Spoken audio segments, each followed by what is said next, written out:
apakah zikir tasbih, tahmid, takbir yang jumlahnya 33 juga ada pada sholat duhur, asar, dan isya?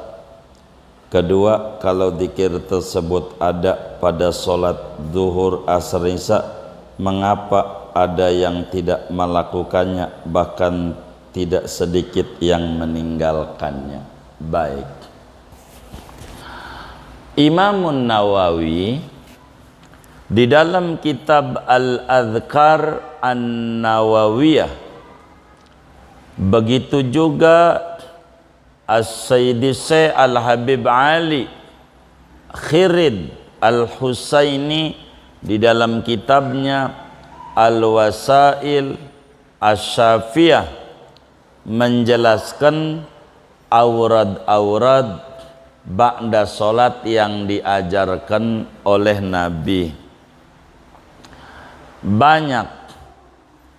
Apakah tasbih ini ada dalam semua solat? Secara jujur ada.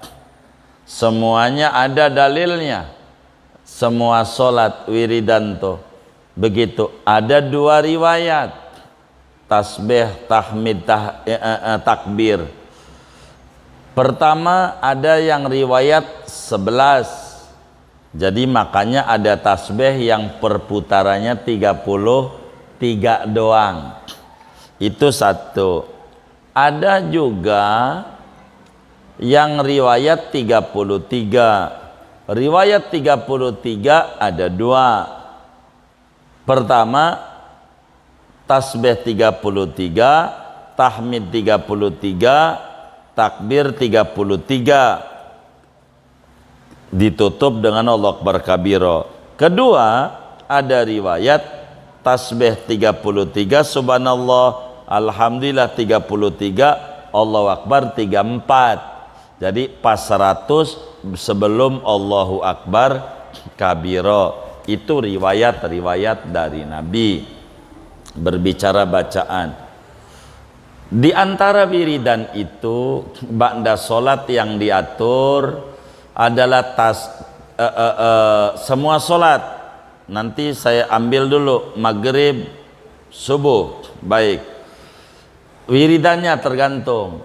Istighfar dohor, asar, maghrib, bisa subuh ada. La ilaha illallah wa la syarikalah yang langsung diajarkan Nabi hanya maghrib dan subuh 10 kali. Maghrib, subuh 10 kali. La ilaha illallah wa la syarikalah, lahul mulku wa lahul hamdu yumit wa ala kulli syai'in qadir. Maghrib 10, subuh 10. Ada riwayat dan ini dipakai oleh Imam Haddad tapi kurang kuat, ba'da asar. Imam Haddad selalu ba'da asar, Abdullah sakalanya 10. Itu begitu. Kemudian Allahumma ajirni minan nar, atau orang kita dijamakan Allahumma ajirna minan nar. Ini khusus maghrib dan subuh. Maghrib dan subuh. Selainnya maghrib dan subuh tidak langsung diajarkan oleh Nabi. Dibaca ya boleh begitu, tapi ajaran yang langsung maghrib 7, subuh 7. Jadi la ilaha illallah syarikalah, Allahumma ajirna minan nar adanya di maghrib dan subuh. Allahumma antas salam itu di semua solat. Allahumma antas salam. Terus Allahumma inni ala dzikrika wa syukrika husni ibadatik di semua solat. Allahumma lamani alima a'taita wa lamuti wa mana'ta di semua solat. Di semua solat adanya wiridan itu yang dibaca. Kemudian tasbih di semua. Terserah kita ngambil 3, ngambil 11, ngambil 33. Itu ada. Begitu. Habis dah tuh, di antaranya masih banyak. Ada ayat kursi yang dibaca Nabi. Itu ada dalam semua solat. Lalu kemudian yang ditanya, jika ada, mengapa sedikit orang yang melakukannya, lebih banyak yang meninggalkannya? Mungkin daripada keadaan masyarakat yang ada. Karena hidup ini adalah pilihan. Begitu, melihat Kalau masjid di kampung yang orangnya nggak kemana-mana, ya dia habis sholat ngerem aja di situ, bisalah maksimal sekali untuk mengerjakannya begitu. Tapi kalau masjid-masjid yang pinggir jalan ini dengan mengajar berjamaah udah bagus, maka wiridan itu diserahkan biasanya kepada masing-masing, tapi tidak secara rame-rame begitu. Sebetulnya banyak yang mengerjakannya, mungkin karena kita melihat subjektif di lingkungan kita. Tapi kalau kita mengukur Islam di dunia, jauh lebih banyak yang mengerjakannya begitu. Tinggal diatur saja di masyarakat itu, apakah mau dimaksimalkan wiridan itu. Kadang masalahnya yang namanya pengurus masjid jadi puyeng kalau wiridan itu lama banget, masyarakatnya udah ngomel-ngomel, jadi salah lagi.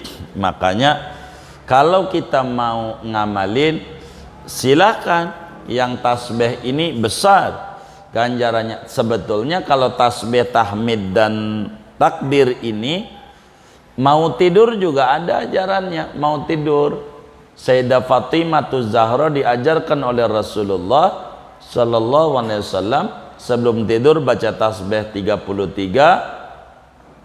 apalagi Alhamdulillah 33, Allahu Akbar 33.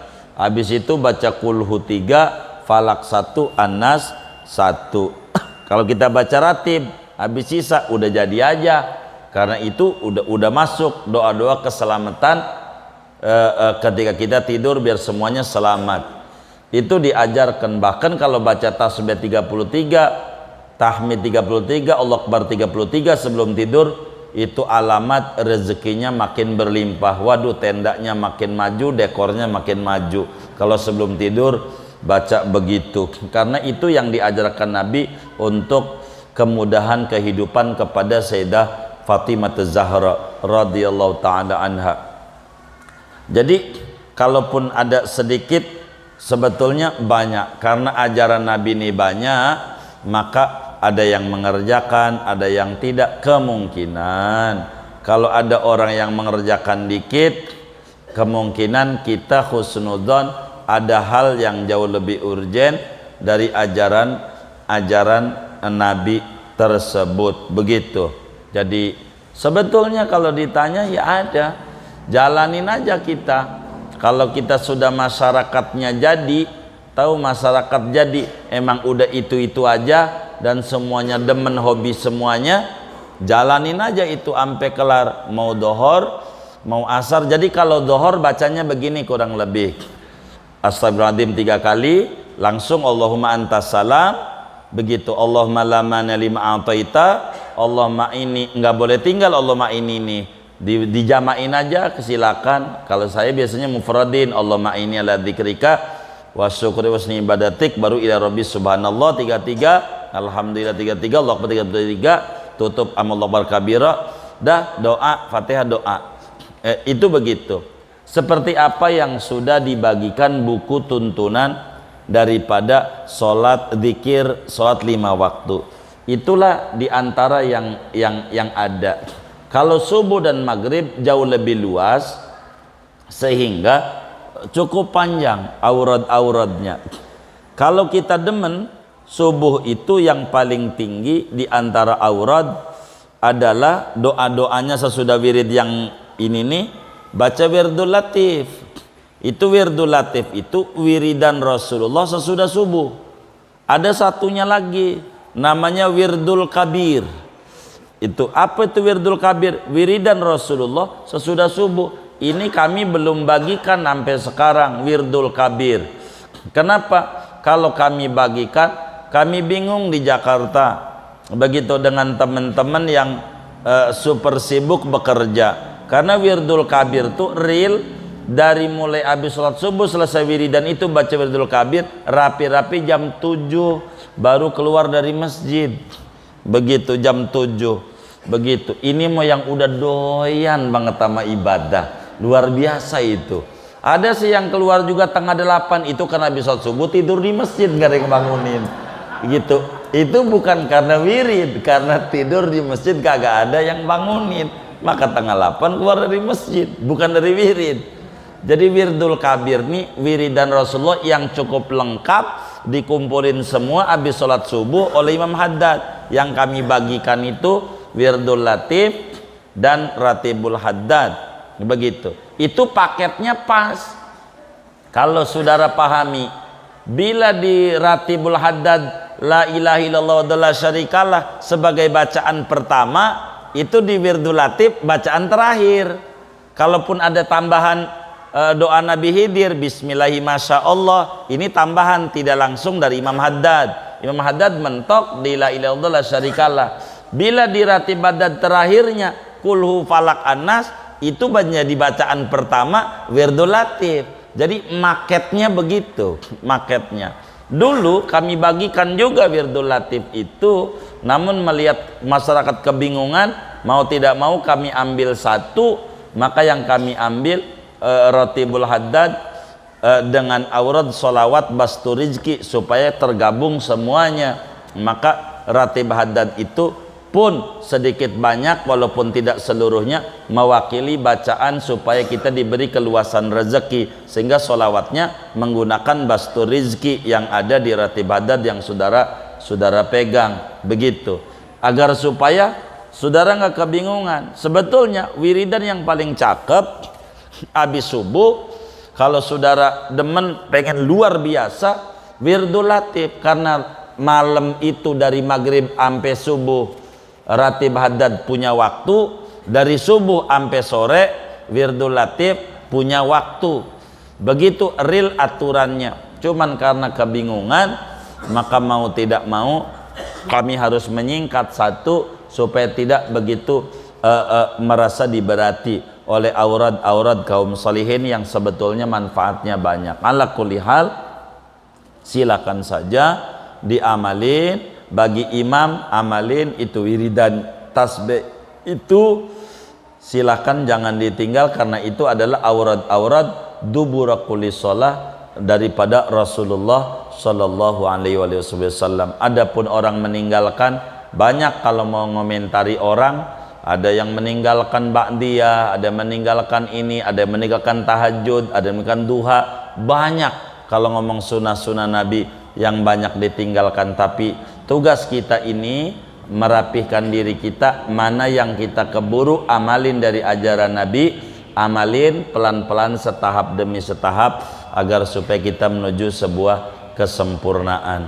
Kurang lebih demikian, tapi intinya ajarannya ada, begitu. Cuman biasanya kenapa orang meninggalkan, kemungkinan terbesar sepanjang yang kami tahu, karena di kota-kota besar itu kalau udah dohor asar terlalu repot mereka, sehingga dengan waktu kerja yang minim, jangan sampai mereka dipecat oleh bosnya gara-gara mereka terlalu lama wiridan dalam sholat. Padahal kalau mengerti negerinya Islami kayak di daerah-daerah itu normal wiridan itu sampai kalau mau maghrib subuh ditambah laqad jakum 7 maghrib, laqad jakum 7 subuh. Kita banyak disingkat-singkat, itu luar biasa. Sama kalau mau mengkritisi, tahlilan itu yang paling afdol adalah la ilaha illallahnya 100.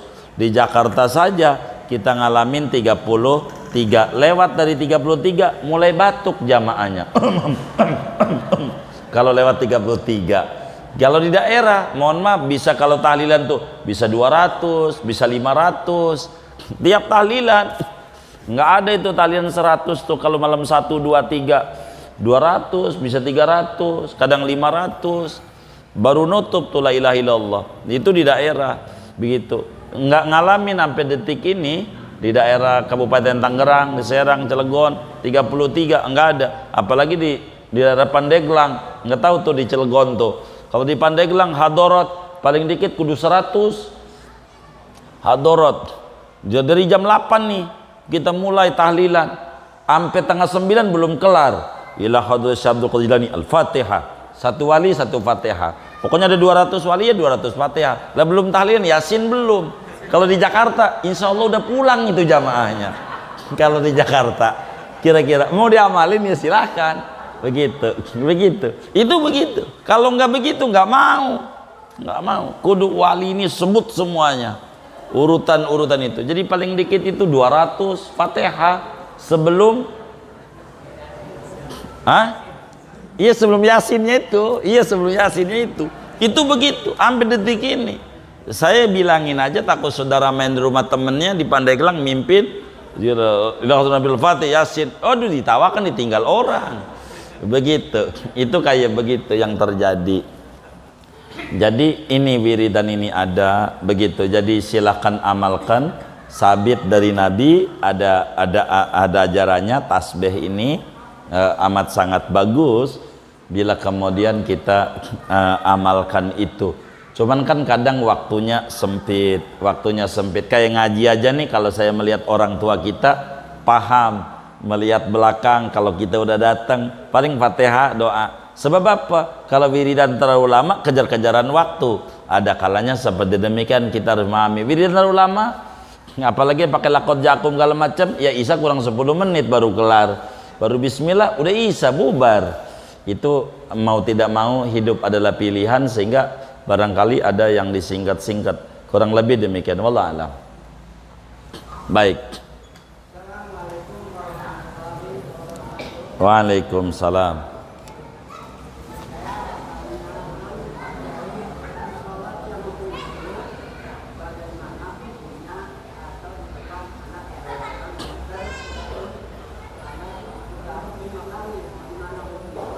Apa tuh?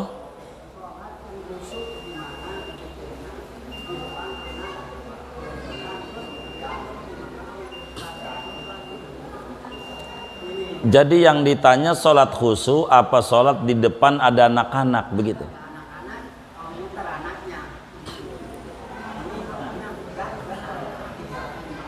Iya, jadi yang ditanya nih hukum garuk-garuk sampai 5 kali apa sholat khusyuk?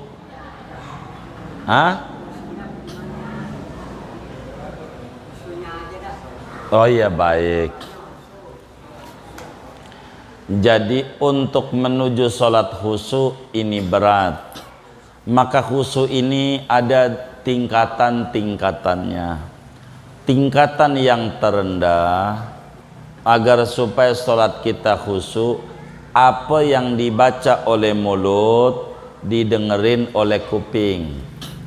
Itu namanya khusyuk terendah. Itu begitu. Itu mencari sholat khusyuk. Jadi yang dibaca oleh mulut didengerin oleh kuping sendiri, huruf demi hurufnya. Ini khusyuk tingkat rendah.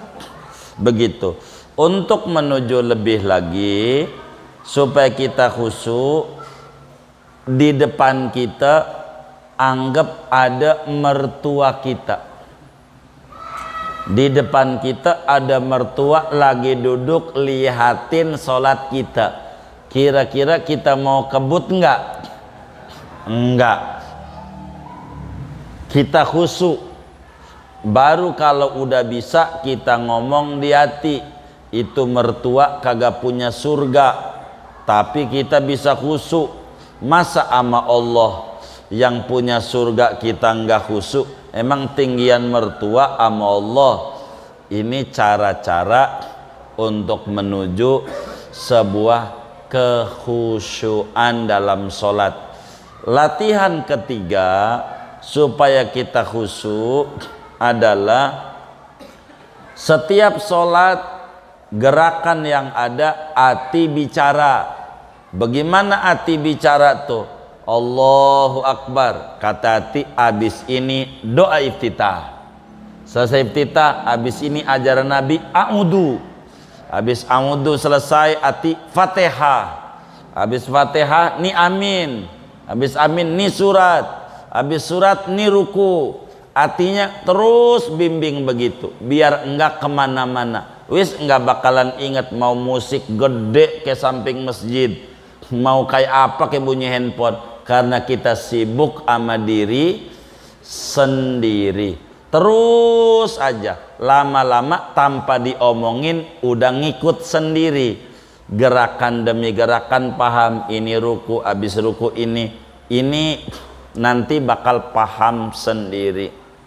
Untuk menuju khusyuk tingkat tinggi, kita harus tahu arti-arti bacaan sholat. Dan ini khusyuk tingkat tinggi, karena kalau kita tahu artinya akan jauh lebih menarik, akan jauh kita lebih khusyuk dibanding kita tidak ngerti. Kalau tidak ngerti main kebut, selesai aja begitu. Karena kita yang penting formalitas, bukan kandungan makna dari apa kita punya sholat begitu.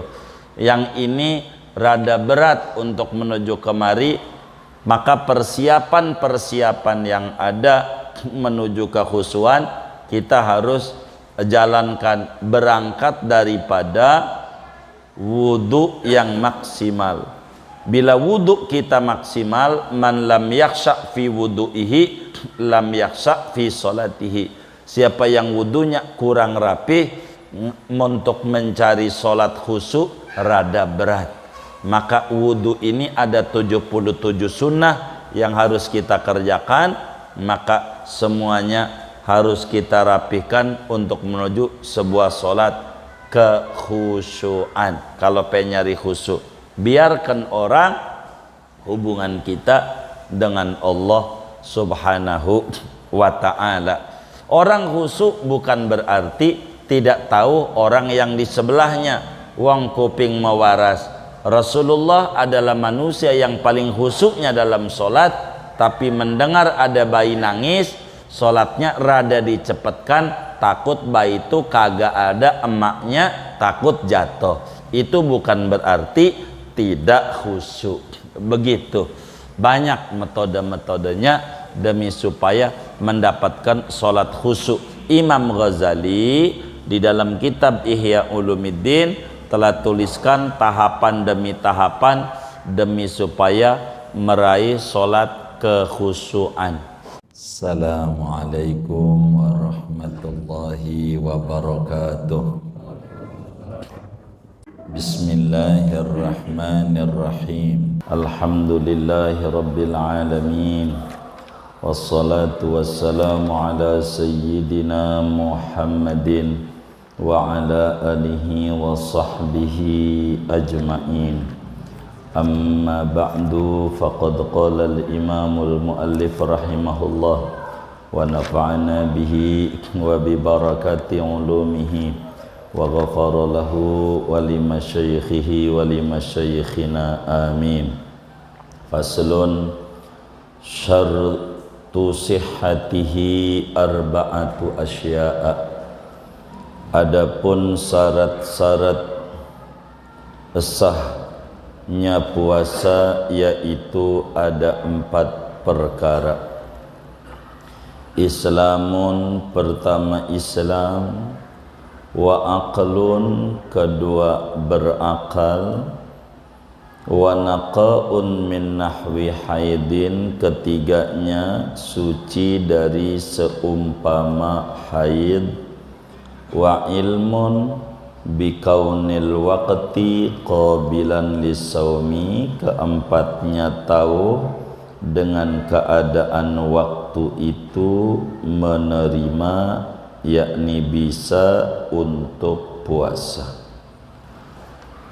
Wallahu a'lamu bisshawabi. Bapak, Ibu, saudara-saudara sekalian yang mulia, berbicara puasa, maka diantaranya ada syarat sah puasa, ada syarat wajib puasa. Artinya syarat sah puasa, siapa-siapa orang yang kalau puasa bisa sah di hari-hari apa yang kalau kita puasa bisa boleh untuk puasa. Maka malam hari ini kajian kita akan membahas tentang syarat-syarat keasahan puasa, baik puasa wajib kayak Ramadan, nazar, maupun puasa sunnah kayak Senin Kamis dan seterusnya. Kata Syekh Nawawi Al-Bantani bahwa perlu diketahui oleh kita bersama bahwa orang yang berpuasa akan sah puasanya bila memenuhi 4 persyaratan. Orang yang puasa bisa sah dan berimbas insya Allah bisa diterima oleh Allah puasanya bila memenuhi syarat zahir 4 persyaratan. Mana itu yang 4? Islamun pertamanya agamanya kudu Islam. Artinya orang yang kafir kalaupun maksa puasa tidak sah puasanya. Baik kafir asli, artinya kafir asli itu dari berojol emang udah kafir, atau kafir murtad, maknanya mantan muslim, dulunya muslim kemudian masuk agama non muslim. Puasa pastikan puasanya tidak sah, sebab untuk kesahan puasa itu kudu niat, dan orang kafir itu tidak sah untuk niatnya nggak diterima karena syarat niat kudu Islam. Sedang puasa butuh kepada niat. Maka andai orang kafir ikut puasa Ramadan, malam ikut sahur, enggak makan daripada terbit fajar sampai terbenam matahari, tetap saja puasanya tidak sah walaupun enggak makan, sebab agamanya bukan Islam. Ini ijma' ulama semua madhab, tidak sah bila orang itu kafir, hendak sah puasanya, hendak sah. Andai orang murtad lagi puasa tadinya muslim, pas zuhur masuk Kristen, jam 1 masuk Islam lagi, tetap saja puasanya tidak sah, sebab ngalamin puasa dengan tidak Islam. Jadi Islam ini pokok untuk kesahan ibadah puasa. Yang kedua, kalau orang puasa pengen sah kudu berakal. Maksudnya berakal kudu tamyiz. Apa tuh tamyiz? Orang itu bisa membedakan mana baik, mana buruk, bisa makan sendiri, minum sendiri, cebok sendiri. Kalau orang udah begitu, umpama umurnya 7 tahun, puasa sah. Sebab udah makan sendiri, minum sendiri, cebok sendiri. Ini namanya udah mumayyiz, udah mengerti. Kalau anak umur 3 tahun enggak jadi puasanya, sebab belum tamyiz. Orang gila apalagi begitu. Orang gila, anak kecil yang belum tamyiz baru 3 tahunan, andai puasa dia dari terbit fajar sampai adzan maghrib enggak makan, tetap puasanya tidak sah sebab belum tamyiz, belum memahami. Kalau 7 tahun sah. Anak kita yang umur 7 tahun puasa jadi. Begitu, dapat ganjaran, dapat. Siapa yang dapat? Bapaknya sama ibunya. Dia mah nggak dapat, wong belum baligh. Yang dapat ganjaran ayahnya sama ibunya. Kalau latihan puasa anak umur 5 tahun, puasa sedohur, puasa iring-iring. Kalau udah zuhur makan nasi sepiring, nggak apa-apa. Tapi itu baru latihan puasa, bukan puasa. Nggak ada puasa seduhur, nggak ada. Puasa mah terbit fajar sampai terbenam matahari, sampai terbenam matahari. Jadi anak kita yang umur 7 tahun, kewajiban kita nyuruh dia puasa.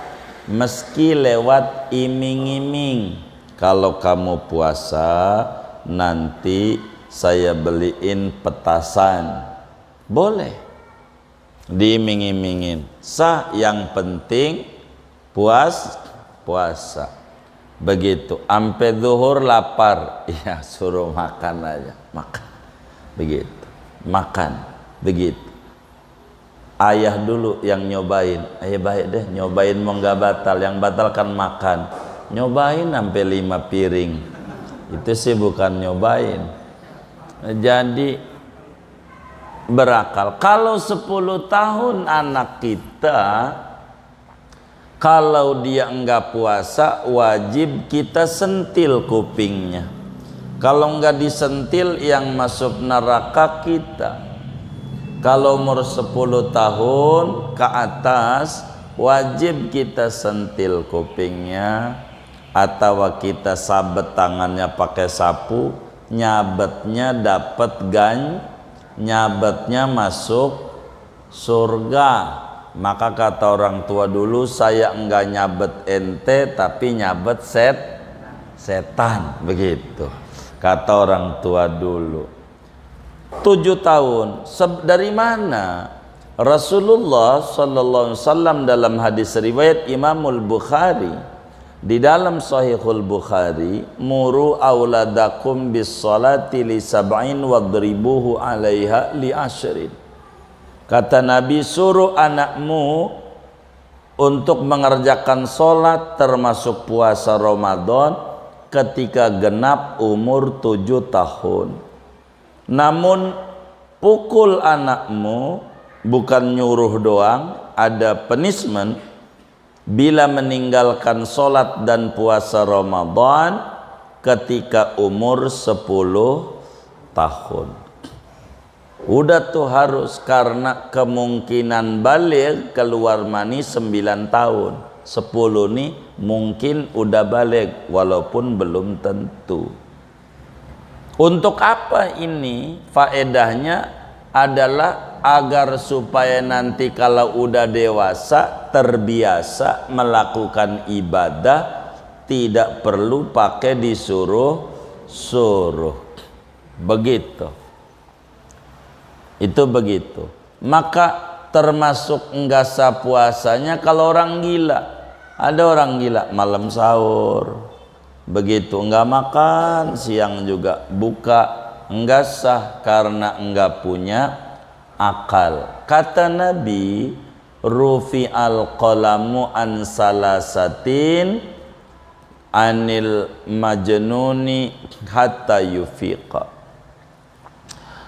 Diangkat peraturan kolam taklif dari 3 orang, salah satunya dari orang gila sampai siuman, sampai sembuh.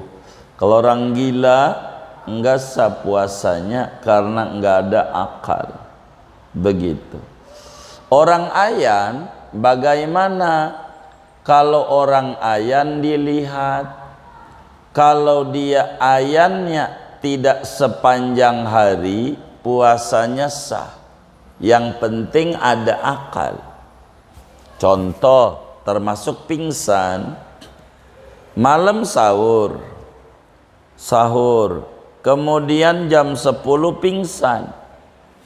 pingsan, apa kesurupan, ditanya, ini jin dari mana, merek apa, merek Lea apa Levis, Lea jinnya. Ditanya, kalau orang kesurupan pakai ditanya, jin mana, jin Tomang, itu yang masyhur tuh Tomang jinnya, begitu. Jin kebon manggis kurang.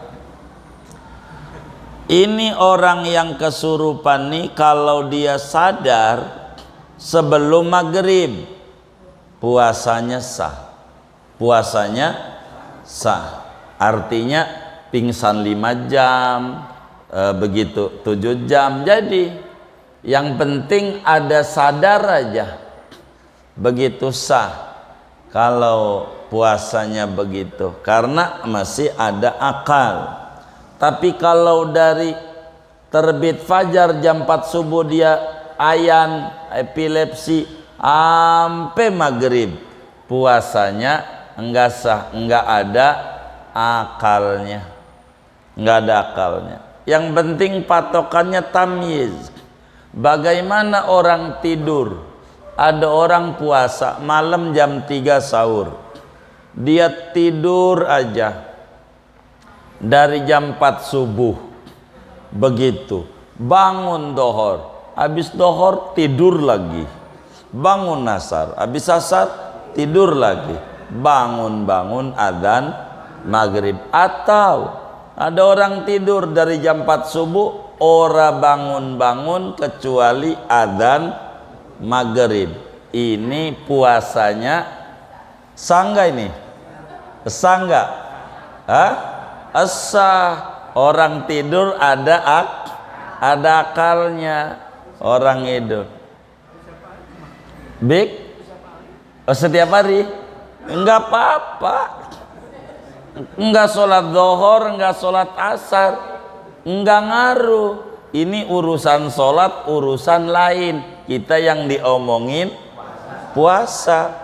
Selama tidak mengganggu, melakukan yang membatalkan puasa, maka puasa tetap sah, begitu. Puasa begitu. Yang kayak begitu, tidur aja nggak bangun-bangun, dohor nggak bangun-bangun, adzan maghrib, ntar lagi begitu lagi, begitu. Yang kayak begitu. Jadi puasanya, akalnya ada. Kalau gila enggak. Kalau gila mah biar kata sejam, gilanya tetap puasanya tidak sah, sebab enggak ada akal. Kalau orang tidur akalnya ada, cuman tertutup dengan tidur aja, tapi akalnya ada orang tidur. Dan kalau di Betawi, tidur itu pekerjaan. Tandanya kerjaannya tidur mulu. Berarti jadi tidur juga kerjaan. Begitu. Ada nggak di Kebon Manggis begitu? Ada ya. Iya, berarti tidur tuh jadi kerjanya apa? Kerjanya tidur. Jadi tidur juga kerja, begitu.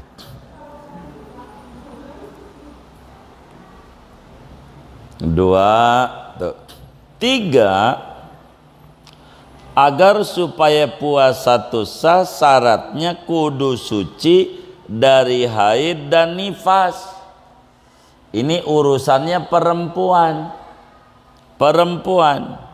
Ada perempuan haid, jadi puasa mah puasa tuh dari pagi, tanggal 6 datang men, udah puasanya kagak sah. Kan tinggal tengah jam lagi maghrib, biar tinggal tengah jam, karena enggak suci.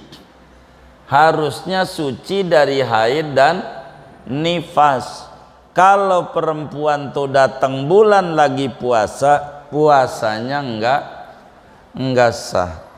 Ya nanggung banget udah tengah 6. Ya enggak apa-apa, masalah enggak makan mah, tapi puasanya tidak sah. Bulan Syawal kudu diqadha. Begitu di bulan pasca Ramadannya. Kenapa? Karena dia haid, begitu. Enggak boleh begitu. Bagaimana kalau orang puasa-puasaan, udah enggak makan aja dah, enggak ditawarin makan, enggak begitu, nanti aja maghrib. Enggak boleh, kalau dia makan aja begitu orang tapi makannya jangan di depan rumah begitu, takut orang curiga ini pakai jilbab makan juga padahal lagi jangan menimbulkan su'udzon. Makannya di rumah, taruh aja di kamar Indomie 3 mangkok, enggak apa-apa. Tapi jangan sampai mulu, ditanya sama lakinya dari 1 Ramadan sampai akhir Ramadan mulu. Ini sih bukan males puasa. Paling lama 15 hari. Lakinya harus paham, bini gue lagi mulu begitu, nggak kelar-kelarnya sampai tanggal 29 masih ini ndak benar. Ini tuh paling lama 15 hari Kalau junub bagaimana? Nggak apa-apa, malamnya tidur sama bini, tidur, bangun kesiangan, emang sahurnya ditanya sahurnya apa, kagak ada, ya udahlah martabak aja begitu. Sahur sama bininya, tidur, bangun telat jam 8 lah, kan udah lewat subuhnya. Puasa ini bagaimana nih, puasa dalam keadaan junub? Kagak ngapa begitu. Mandi, ya mandi, kan belum sholat subuh, dianya mandi begitu. Cuman mandinya kudu hati, jangan ampe nanti masuk air begitu begitu mandinya begitu. Jangan sampai mandinya di kali, nyilem, minum aja gitu. Ya itu batal puasanya kalau begitu, pakai nyilem begitu. Artinya puasa dalam keadaan junub puasanya sah, sebab syarat ketiga jangan jangan nifas, bukan jangan junub begitu. Orang tidak sah puasanya, dihukumi oleh agama lemes. Orang tuh pegel. Jadi perempuan tuh kalau suka pegang-pegang pinggangnya, meringis begitu, pinggangnya meringis kalau begitu, pegel. Waktu saya begitu Bu, itu begitu tuh. Kadang suka uring-uringan orang tuh, apalagi nggak dibagi duit sama lakinya, itu uring-uringan. Nah, itu sih nggak perlu nggak perlu katanya. Kayak begitu. Itu begitu. Orang kata Al-Qur'an walladzina yutiqunahu. Jadi wa in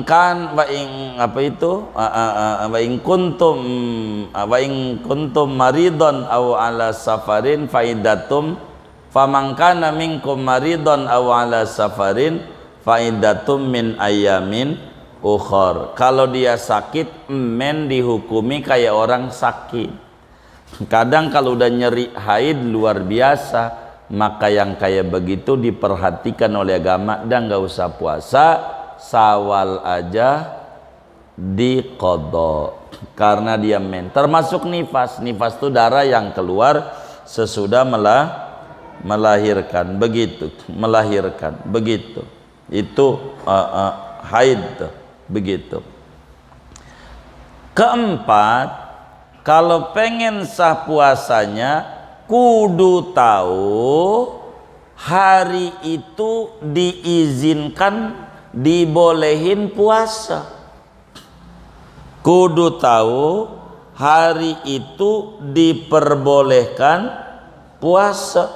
Ada hari-hari haram puasa. Jadi puasa ini hukumnya macam-macam Pak. Ada puasa tuh wajib. Mana tuh yang puasa wajib? Ramadan, nazar, kafarat tidur Ramadan siang-siang sama bini. Ndak boleh kalau siang-siang tuh bini tidur aja dia sama bini, puasanya batal. Itu didenda, di samping kodok di bulan Syawal gara-gara bersetubuh. Di luar itu ada kafarat kudu puasa 2 bulan berturut-turut. Udah dapat sebulan puasanya batal, angus, ulang lagi dari 1. Udah dapat 50 hari masang tenda, mabok banget, buka, angus, ulang lagi dari 0, 1 lagi besok. Begitu, gara-gara siang-siang tidur ama bini. Malam boleh, kata Quran, uhilla lakum lailatas siyamir rafatsu ila nisaikum, diizinkan, dihalalkan bagi kalian pada malam-malam hari bulan puasa tidur ama bini. Enggak apa-apa, buka pakai itu enggak apa-apa. Mah buka enggak ada apa-apa, udah itu aja dah, buka aja rok dah. Nah, boleh yang kayak gimana? Oh malam aja, kata Pak Jijai, malam aja kata. Enggak apa-apa.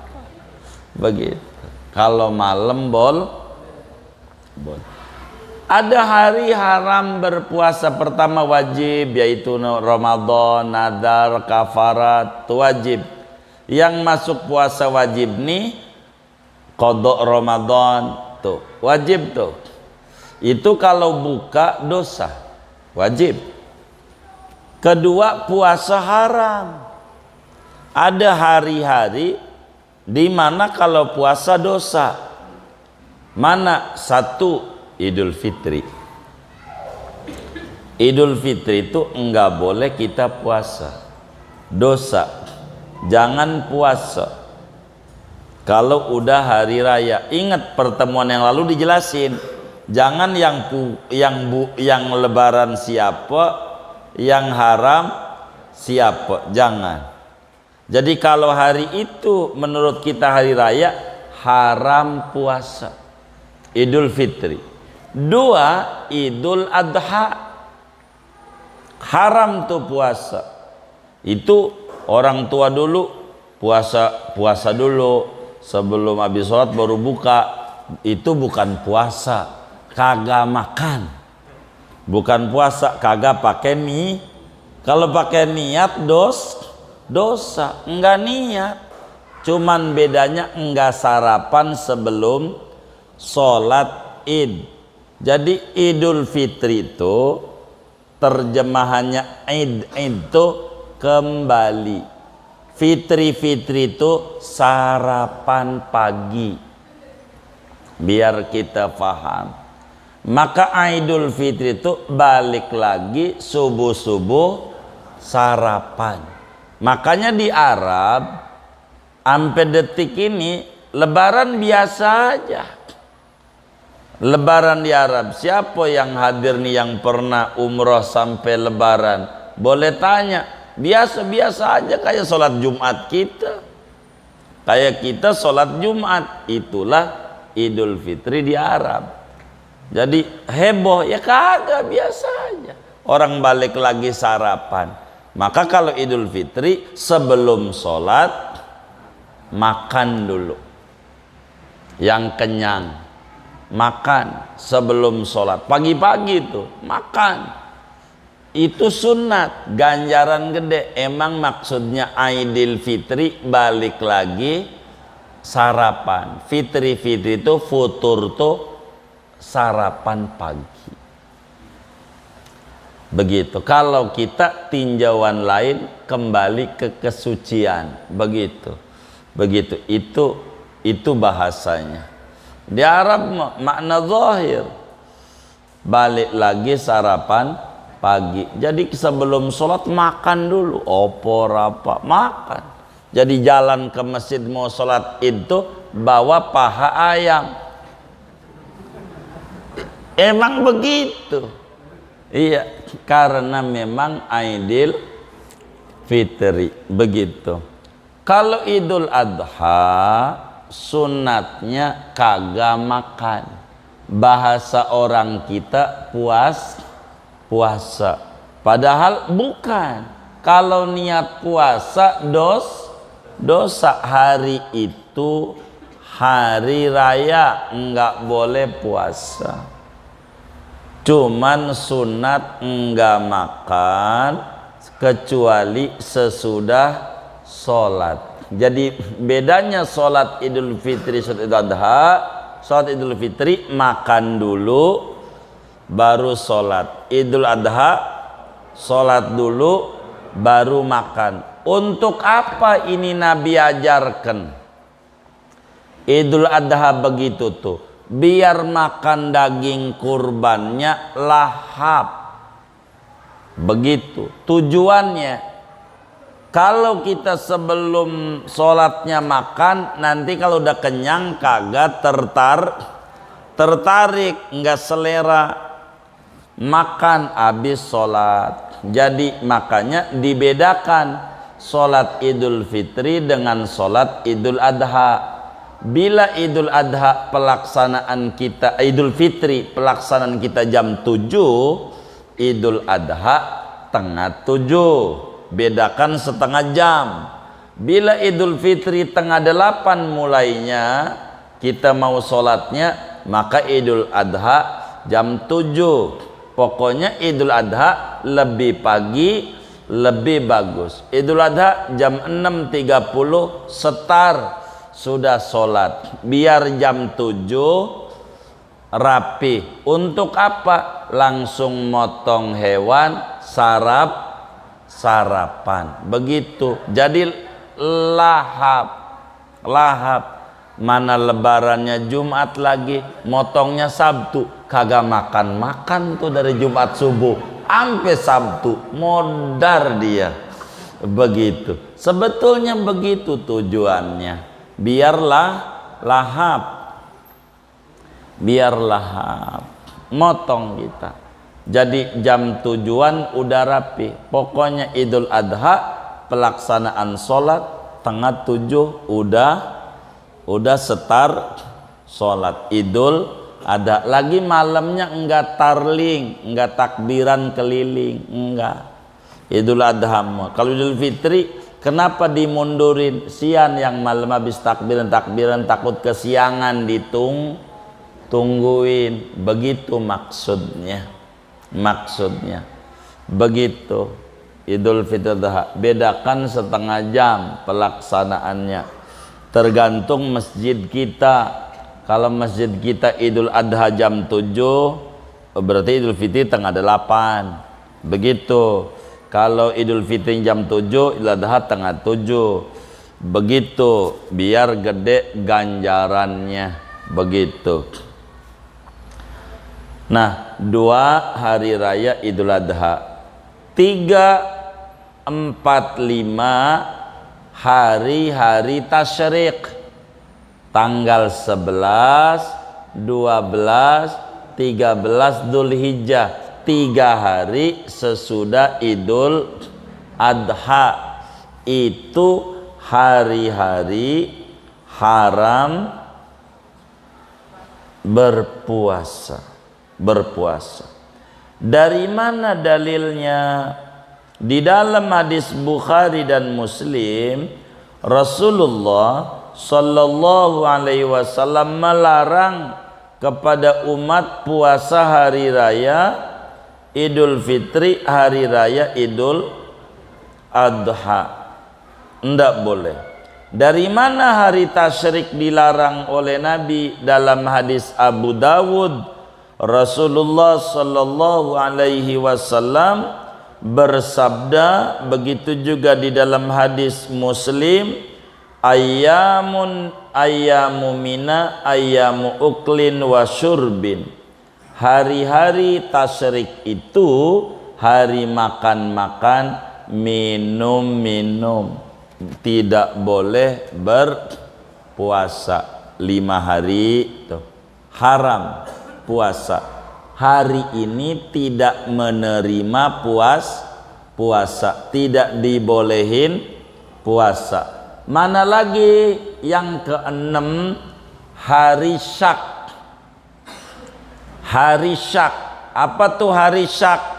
Hari tanggal 30 bulan Sya'ban dan belum ada penetapan Ramadan masuk, berita seliweran di mana-mana katanya Ramadan, katanya belum. Itu hari haram puasa. Namanya hari ragu. Mana lagi haram puasa? Ke-7 tanggal 16 Sya'ban sampai akhir Sya'ban. Kalau udah Sya'ban tanggal 16 haram berpuasa, tapi tidak mutlak, hanya bagi orang yang tidak biasa puasa. Kalau bagi orang yang biasa puasa mah seperti Senin Kemis boleh lanjut. Seperti orang mana lagi punya qodok Ramadan, lanjut puasa walaupun udah separuh lebih. Begitu. Mana lagi puasa Daud, lanjut, silahkan. Mana lagi kalau diawali tanggal 15 puasa, kalau sehari sebelumnya puasa boleh. Karena enggak bolehnya setarnya di 16. Makanya ada malam namanya nisfu Sya'ban. Malam berapa malam nisfu Sya'ban? Malam ke-15 bulan Sya'ban. Nih malam 15 Sya'ban. Malam ini nisfuan, maghrib baca Yasin 3 kali, besok puasa, dapat ganjaran gede. Tuh puasa ampe buka-buka Syawal boleh, karena puasanya dari tanggal 15. Kalau nisfu Sya'bannya enggak puasa, mulai di 16 haram, enggak boleh dijemput dengan puasa Ramadan bagi yang tidak puasa. Udah berapa tuh ya? 7. 8. Mana yang puasa haram? Istri yang tidak diizinin laki. Kata si bininya, bang besok puasa ya Senin. Rusah. Kata lakinya, enggak boleh. Maka kalau maksain puasa haram. Kenapa? Puasa Senin hukumnya patuh sama laki wajib, maka enggak bisa maksain puasa, bukannya dapat ganjaran, dapat dosa. Cuman laki yang ngelarang tuh kurang bijak, bro. Alhamdulillah begitu bininya demen puasa begitu. Tapi kan boleh saja agama. Kalau sampai ada orang kayak begitu, enggak apa-apa begitu. Kayak begitu ndak boleh. Maka yang keempat, kudu tahu waktu tuh hari itu boleh puasa. Maknanya seorang muslim diizinkan puasa sepanjang tahun, yang penting jangan di hari-hari yang dilarang berpuasa. Kalau maksain diri puasa, puasanya tidak sah. Begitu. Yang paling pokok 5 hari itu, 2 hari hari raya sama hari tasyrik. Yang lain banyak tafsiran. Yang lain kayak perempuan haram puasa itu kan bilakinya nggak setuju. Kalau setuju boleh begitu, tapi dari sisi hukum itu haram begitu. Ini puasa Ada puasa hukumnya sunat, ada puasa sunat tahunan, itulah Arafah, Asyura, Rajab, Sya'ban, itu puasa tahunan. Ada puasa bulanan, Ayyamul Bid, tanggal 13, 14, 15 setiap bulan kecuali Dzulhijjah, itu mundur sehari, 13-nya masih tasyrik, 14, 15, 16. Ada puasa mingguan, Senin, Kamis. Ini hukum-hukum daripada puasa. Singkatnya ada 4 syarat sah berpuasa. 1 Islam, 2 tamyiz, berakal tuh, 3 suci dari haid dan nifas, 4 tahu hari itu boleh puasa, yakni harinya bisa untuk puasa. Kalau harinya enggak bisa untuk puasa, kayak hari raya, maka puasanya di samping dosa tidak sah. Malam niat, siang wajib makan, karena harinya tidak bisa untuk puasa. Untuk puasa tidak bisa, dilarang oleh agama. Inilah hari-hari di mana kita dilarang berpuasa, yaitu hari Idul Fitri, Idul Adha, hari Tasyrik, hari Syak tanggal 30 Sya'ban, hilal belum kelihatan tapi orang bilang bincang-bincang masuk, itu juga haram. Dan tanggal 16 ke atas enggak boleh. Kata Nabi dalam hadis yang sahih, idan tasofa Sya'ban fala tasumu. Bila Sya'ban udah lewat separuh, yakni tanggal 16, jangan puasa. Yang ini enggak mutlak. Kalau wiridan mah boleh. Inilah syarat-syarat sah untuk kita berpuasa. Saya mau tutup buat tanya jawab saja. Ada yang ditanya mungkin dari materi ini atau di luarnya, dipersilahkan. Baik, ada kertas kayaknya ini.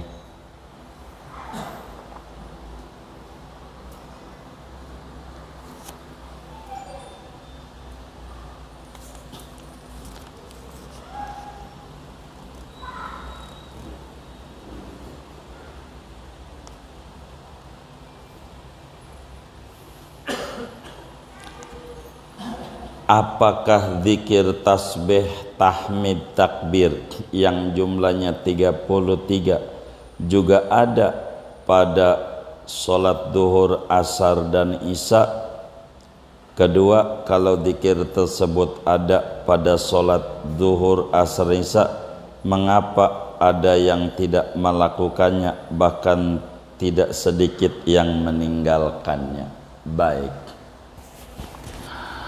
Imamun Nawawi di dalam kitab Al-Adhkar An-Nawawiyah, begitu juga As-Sayyidi Syekh Al-Habib Ali Khirid Al-Husaini di dalam kitabnya Al-Wasail Asy-Syafiyah menjelaskan aurad-aurad ba'da solat yang diajarkan oleh Nabi. Banyak. Apakah tasbih ini ada dalam semua solat? Secara jujur ada. Semuanya ada dalilnya. Semua solat wiridan tuh begitu. Ada 2 riwayat tasbih, tahmid, takbir. Pertama, ada yang riwayat 11. Jadi makanya ada tasbih yang perputarannya 33 doang. Itu satu.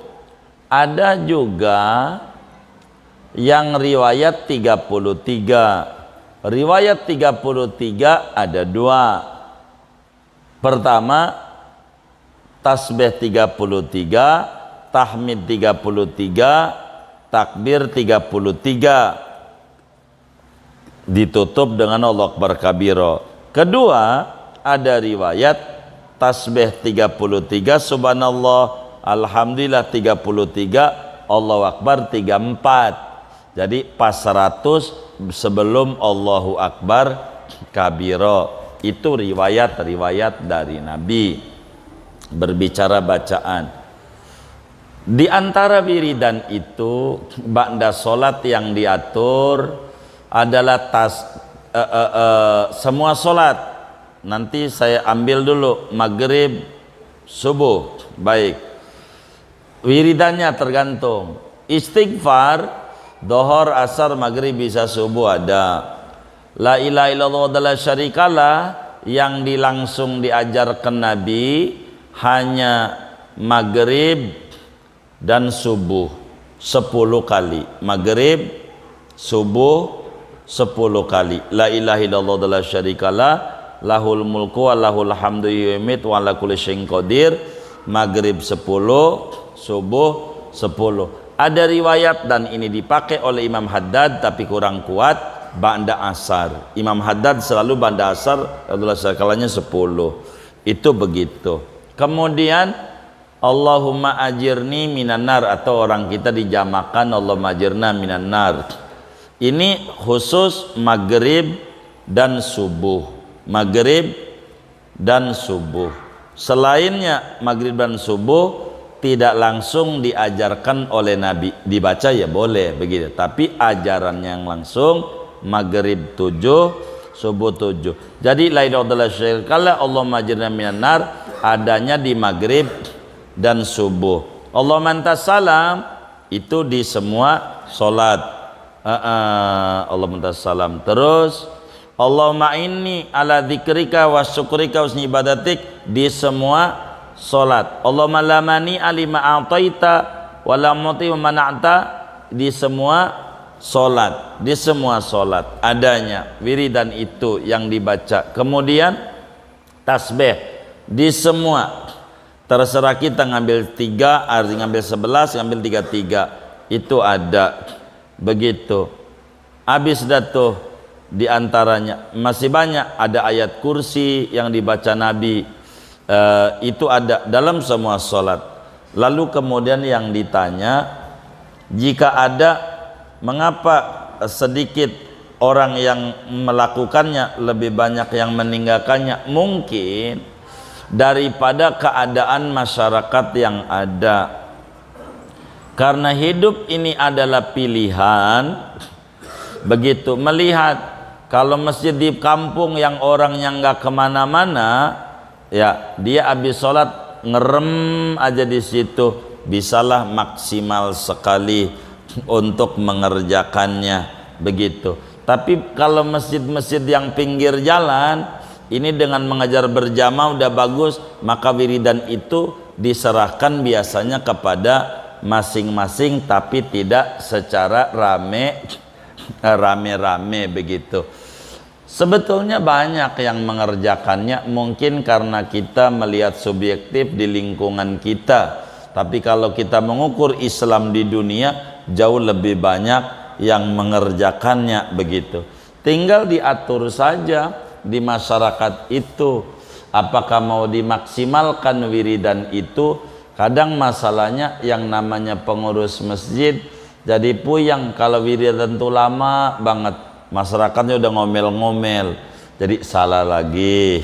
Makanya kalau kita mau ngamalin, silakan. Yang tasbih ini besar ganjarannya. Sebetulnya kalau tasbih, tahmid dan takbir ini mau tidur juga ada ajarannya. Mau tidur, Sayyidah Fatimah Zahra diajarkan oleh Rasulullah sallallahu alaihi wasallam sebelum tidur baca tasbih 33, apalagi alhamdulillah 33, Allahu Akbar 33. Habis itu baca kulhu 3, falak 1, An-Nas 1. Kalau kita baca ratib, habis sisa udah jadi aja. Karena itu udah masuk doa-doa keselamatan ketika kita tidur biar semuanya selamat. Itu diajarkan. Bahkan kalau baca tasbih 33, tahmid 33, Allah Akbar 33 sebelum tidur, itu alamat rezekinya makin berlimpah. Waduh, tendanya makin maju, dekornya makin maju kalau sebelum tidur baca begitu, karena itu yang diajarkan Nabi untuk kemudahan kehidupan kepada Sayyidah Fatimah Az-Zahra radhiyallahu taala anha. Jadi kalaupun ada sedikit, sebetulnya banyak, karena ajaran Nabi ini banyak, maka ada yang mengerjakan, ada yang tidak. Kemungkinan kalau ada orang yang mengerjakan dikit, kemungkinan kita husnudzon ada hal yang jauh lebih urgen dari ajaran Nabi tersebut, begitu. Jadi sebetulnya kalau ditanya ya ada, jalanin aja kita. Kalau kita sudah masyarakatnya jadi, tahu masyarakat jadi emang udah itu aja dan semuanya demen, hobi semuanya, jalanin aja itu sampai kelar, mau dohor mau asar. Jadi kalau dohor bacanya begini kurang lebih, Astagfirullahaladzim 3 kali, langsung Allahumma antas salam, begitu. Allahumma la mani lima a'taita, Allahumma ini, nggak boleh tinggal Allahumma ini nih, dijamain aja, silakan. Kalau saya biasanya mufradin, Allahumma ini ala dzikrika wa syukri wa husni ibadatik, baru ila rabbi subhanallah 33, alhamdulillah 33, Allah akbar 33, tutup amallahu kabira, dah doa Fatihah doa. Itu begitu. Seperti apa yang sudah dibagikan buku tuntunan daripada sholat zikir, sholat 5 waktu. Itulah diantara yang ada.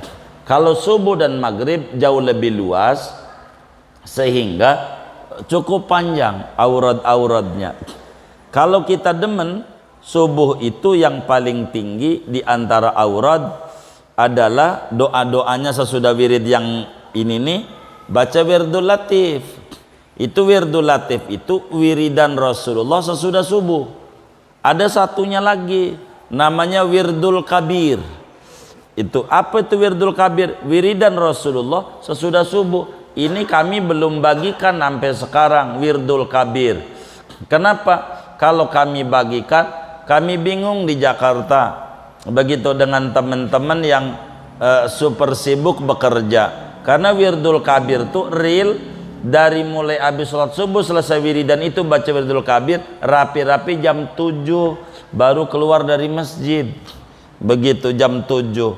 Begitu. Ini mau yang udah doyan banget sama ibadah. Luar biasa itu. Ada sih yang keluar juga tengah 8, itu karena habis sholat subuh tidur di masjid, gak ada yang bangunin. Gitu. Itu bukan karena wirid, karena tidur di masjid kagak ada yang bangunin. Maka tengah 8 keluar dari masjid, bukan dari wirid.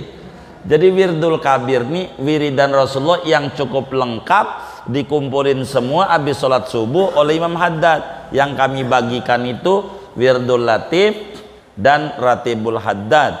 Begitu. Itu paketnya pas.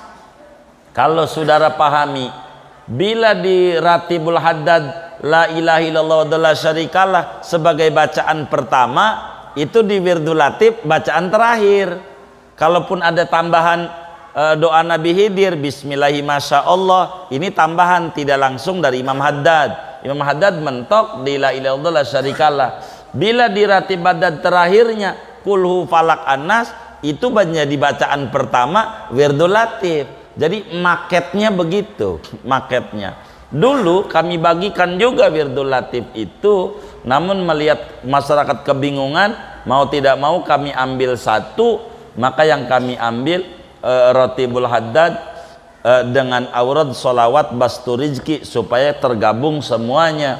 Maka ratib haddad itu pun sedikit banyak walaupun tidak seluruhnya mewakili bacaan supaya kita diberi keluasan rezeki, sehingga sholawatnya menggunakan bastu rizki yang ada di ratib haddad yang saudara pegang. Begitu, agar supaya saudara nggak kebingungan. Sebetulnya wiridan yang paling cakep habis subuh, kalau saudara demen pengen luar biasa, wirdul latif. Karena malam itu dari maghrib sampai subuh ratib haddad punya waktu, dari subuh sampai sore wirdul latif punya waktu. Begitu real aturannya. Cuman karena kebingungan, maka mau tidak mau kami harus menyingkat satu supaya tidak begitu merasa diberati oleh aurat-aurat kaum salihin yang sebetulnya manfaatnya banyak. Ala kulli hal, silakan saja diamalin. Bagi imam, amalin itu wiridan tasbih itu silakan jangan ditinggal, karena itu adalah aurat-aurat dubura kulli shalah daripada Rasulullah Shallallahu Alaihi Wasallam. Adapun orang meninggalkan, banyak kalau mau ngomentari orang, ada yang meninggalkan ba'diyah, ada yang meninggalkan ini, ada yang meninggalkan tahajud, ada yang meninggalkan duha, banyak kalau ngomong sunnah-sunnah Nabi yang banyak ditinggalkan. Tapi tugas kita ini merapihkan diri kita, mana yang kita keburu amalin dari ajaran Nabi, amalin pelan-pelan setahap demi setahap agar supaya kita menuju sebuah kesempurnaan. Kurang lebih demikian. Tapi intinya ajarannya ada begitu. Cuman biasanya kenapa orang meninggalkan, kemungkinan terbesar sepanjang yang kami tahu, karena di kota-kota besar itu kalau udah dohor, asar, terlalu repot mereka, sehingga dengan waktu kerja yang minim, jangan sampai mereka dipecat oleh bosnya gara-gara mereka terlalu lama wiridan dalam sholat. Padahal kalau mengerti negerinya Islami kayak di daerah-daerah itu normal wiridan itu sampai kalau mau maghrib subuh ditambah lakot jakum 7, maghrib lakot jakum 7, subuh. Kita banyak disingkat-singkat, itu luar biasa. Sama kalau mau mengkritisi tahlilan itu yang paling afdol adalah la ilaha illallahnya 100. Di Jakarta saja kita ngalamin 33, lewat dari 33 mulai batuk jamaahnya. Kalau lewat 33, kalau di daerah mohon maaf bisa, kalau tahlilan tuh bisa 200, bisa 500 tiap tahlilan. Nggak ada itu tahlilan 100 tuh. Kalau malam 1, 2, 3 200, bisa 300, kadang 500 baru nutup tuh la ilaha illallah. Itu di daerah begitu. Nggak ngalamin sampai detik ini di daerah Kabupaten Tangerang, di Serang, Cilegon 33 enggak ada. Apalagi di daerah Pandeglang, nggak tahu tuh di Cilegon tuh. Kalau di Pandeglang hadorot paling dikit kudu 100 hadorot. Dari jam 8 nih kita mulai tahlilan sampai tengah 9 belum kelar. Ila hadrat Syabdul Qadir Jilani Al-Fatihah, satu wali satu Fatihah. Pokoknya ada 200 wali ya 200 Fatihah. Lah belum tahlilan Yasin belum. Kalau di Jakarta insya Allah udah pulang itu jamaahnya. Kalau di Jakarta kira-kira mau diamalin ya silahkan. Begitu. Itu begitu. Kalau nggak begitu nggak mau. Kudu wali ini sebut semuanya, urutan itu. Jadi paling dikit itu 200 Fatihah sebelum iya sebelum Yasinnya itu. Itu begitu sampai detik ini. Saya bilangin aja, takut saudara main di rumah temennya di Pandeglang mimpin Nabil Fatih Yasin, aduh ditawakan ditinggal orang. Begitu. Itu kayak begitu yang terjadi. Jadi ini wiridan ini ada begitu. Jadi silakan amalkan, sabit dari Nabi, ada ajarannya tasbih ini. Amat sangat bagus bila kemudian kita amalkan itu. Cuman kan kadang waktunya sempit kayak ngaji aja nih. Kalau saya melihat orang tua kita paham, melihat belakang, kalau kita udah datang paling Fatihah doa. Sebab apa? Kalau wiridan terlalu lama kejar-kejaran waktu, ada kalanya seperti demikian. Kita harus memahami wiridan terlalu lama, apalagi pakai lakot jakum segala macam, ya Isya kurang 10 menit baru kelar. Baru bismillah udah Isya bubar. Itu mau tidak mau hidup adalah pilihan, sehingga barangkali ada yang disingkat-singkat. Kurang lebih demikian, wallahu a'lam. Baik. Waalaikumsalam.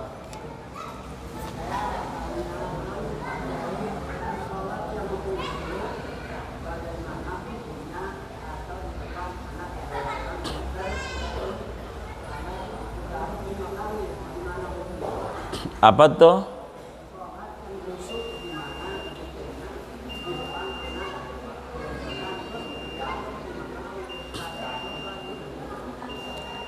Jadi yang ditanya sholat khusyuk apa sholat di depan ada anak-anak begitu?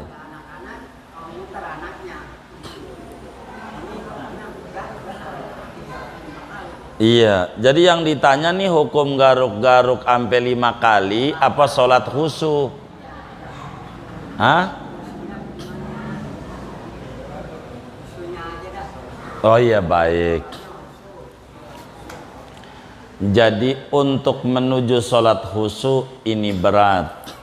Maka khusyuk ini ada tingkatan-tingkatannya. Tingkatan yang terendah, agar supaya sholat kita khusyuk, apa yang dibaca oleh mulut didengerin oleh kuping. Itu namanya khusyuk terendah. Itu begitu. Itu mencari sholat khusyuk. Jadi yang dibaca oleh mulut didengerin oleh kuping sendiri, huruf demi hurufnya. Ini khusyuk tingkat rendah. Begitu. Untuk menuju lebih lagi supaya kita khusyuk, di depan kita anggap ada mertua kita. Di depan kita ada mertua lagi duduk lihatin sholat kita. Kira-kira kita mau kebut enggak? Enggak. Kita khusyuk. Baru kalau udah bisa kita ngomong di hati, itu mertua kagak punya surga, tapi kita bisa khusyuk. Masa ama Allah yang punya surga kita enggak khusyuk? Emang tinggian mertua ama Allah. Ini cara-cara untuk menuju sebuah kekhusyuan dalam sholat. Latihan ketiga supaya kita khusyuk adalah setiap sholat gerakan yang ada hati bicara. Bagaimana hati bicara tuh? Allahu Akbar, kata hati, abis ini doa iftitah. Selesai iftitah, abis ini ajaran Nabi a'udhu. Abis a'udhu selesai hati Fatihah. Abis Fatihah ni amin. Abis amin ni surat. Abis surat ni ruku. Hatinya terus bimbing begitu, biar enggak kemana-mana. Wis enggak bakalan ingat mau musik gede ke samping masjid, mau kayak apa ke bunyi handphone. Karena kita sibuk sama diri sendiri. Terus aja, lama-lama tanpa diomongin udah ngikut sendiri. Gerakan demi gerakan paham, ini ruku, habis ruku ini nanti bakal paham sendiri. Untuk menuju khusyuk tingkat tinggi, kita harus tahu arti-arti bacaan sholat. Dan ini khusyuk tingkat tinggi, karena kalau kita tahu artinya akan jauh lebih menarik, akan jauh kita lebih khusyuk dibanding kita tidak ngerti. Kalau tidak ngerti main kebut, selesai aja begitu. Karena kita yang penting formalitas, bukan kandungan makna dari apa kita punya sholat begitu. Yang ini rada berat untuk menuju kemari, maka persiapan-persiapan yang ada menuju kekhusyuan kita harus jalankan, berangkat daripada wudu yang maksimal. Bila wudu kita maksimal, man lam yakhsha fi wudu'ihi lam yakhsha fi sholatihi. Siapa yang wudunya kurang rapih, untuk mencari sholat khusyuk rada berat. Maka wudhu ini ada 77 sunnah yang harus kita kerjakan, maka semuanya harus kita rapihkan untuk menuju sebuah sholat kekhusyuan. Kalau pengen nyari khusyuk, biarkan orang hubungan kita dengan Allah subhanahu wa ta'ala. Orang khusyuk bukan berarti tidak tahu orang yang di sebelahnya. Wong kuping mewaras. Rasulullah adalah manusia yang paling khusyuknya dalam sholat, tapi mendengar ada bayi nangis, sholatnya rada dicepatkan, takut bayi itu kagak ada emaknya, takut jatuh. Itu bukan berarti tidak khusyuk.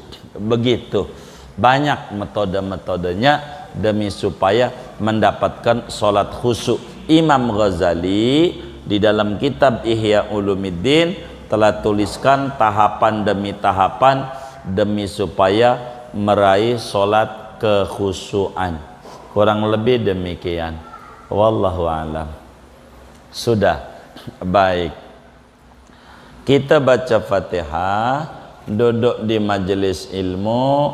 Moga-moga kita semua diberi limpahan barokah. Ilmu-ilmu kita barokah, usaha-usaha kita barokah, rezeki kita barokah, keluarga kita barokah, anak keturunan kita barokah, lingkungan kita barokah. Allah beri kita semuanya barokah dunia dan barokah akhirat. Amin. Al-Fatihah.